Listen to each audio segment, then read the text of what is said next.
Okay, everybody, so the last step is the Photoshop digitization.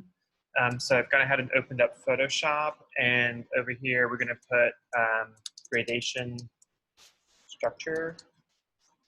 And so our width is going to be 11, our height is going to be 17, and I like to print these out, so let's go ahead and make the DPI 300.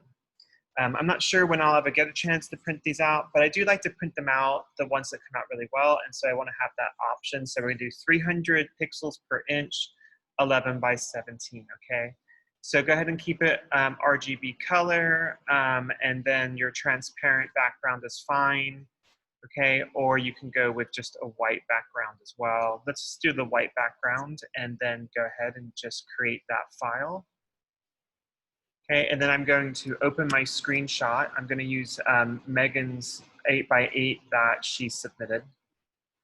And if I had, any type of issue in here in terms of like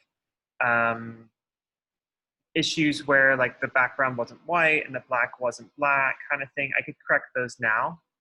I can go into adjustments, and like over here, I have brightness and contrast and levels. So with levels, if you look over here, you have 3 little eyedroppers. If you select like this one, it's white. And so you can change how white your whites appear by picking up an area that you think should be white. So watch, if I go over here and I say that should be white, well then Photoshop says, well, if that's going to be white, then everything else has to be this level. And so to undo, Command Z is the best way, using your hotkeys. And same thing with your black. If you hit the black, you can go in and select the black. And if I selected that as being black, then everything that's black is going to have that much higher contrast. So if you have something that is like, say you had like a little bit of a shadow, then it would appear there, and you could change it. So that's how you would sort of adjust your levels. So say you took your photo and there was a shadow, you could use the white and the black eyedropper to like bring the image up to the higher contrast that you need. Once you've done that, if you've done levels, then you'd want to go to layer, and then merge everything so you only have one layer. So you can see they merged over here. Now I'm going to, just like we did before, I'm going to copy this and then I'm going to bring it over into this file. Okay. So now I can move that and place it where it needs to go. So there's different ways that you can do this depending on how you want to set up your overall structure. I do, kind of suggest like definitely in the least to find the center of your space. So it's going to be 11.5 and it's 17, so it's going to be 8.5. So I could start by just simply putting it up there, or I could build it into the center like that. It depends on how you want to go. So if you build into the center, you might get a better sort of sense of repetition because of how these will fall off the outside edge. So let's copy that. And then let's copy that. So now we have 3 layers. So watch, if we take that layer and we move it over here, well, it actually fits pretty well. But it could go off the outside edge. Like we could actually start our repetition like that.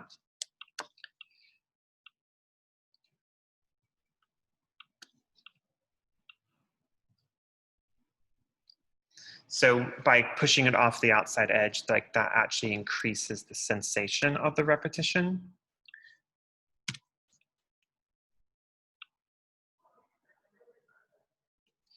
And so that can be really helpful in terms of just like helping the structure feel like it's repeating.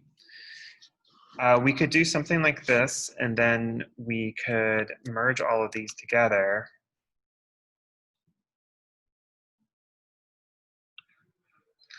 And then copy this. Oh, did that not merge? Sorry, I need to merge that one last layer there.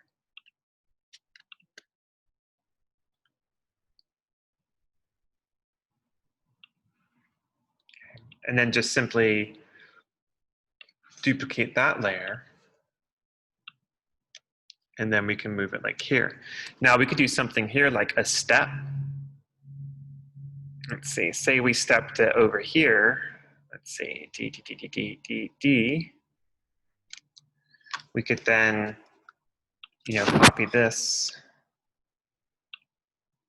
and put this over here. So now by moving it that step, we're kind of like creating another layer of gradation within the structure.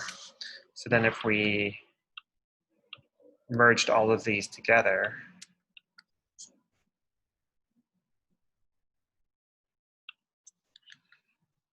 we could then duplicate that and move that down. We could also do something like select that layer and flip it horizontally and see how that would affect it. Or we could even flip it vertically and see how that would affect things. So lots of choices for playfulness here. Of course, you don't even need to actually, like, we could take all of this and we could even do something like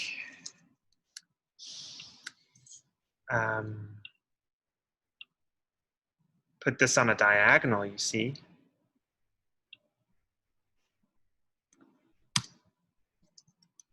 Oops, yeah, there we go.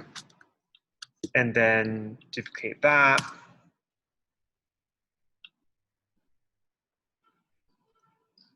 Oops, duplicate that and put that on a diagonal.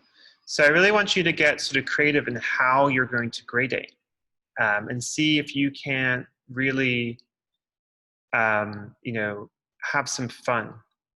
But your requirement is that the whole page has to be gradating and it has to be filled corner to corner, edge to edge. It has to be completely full. So then you're just going to save that as a JPEG.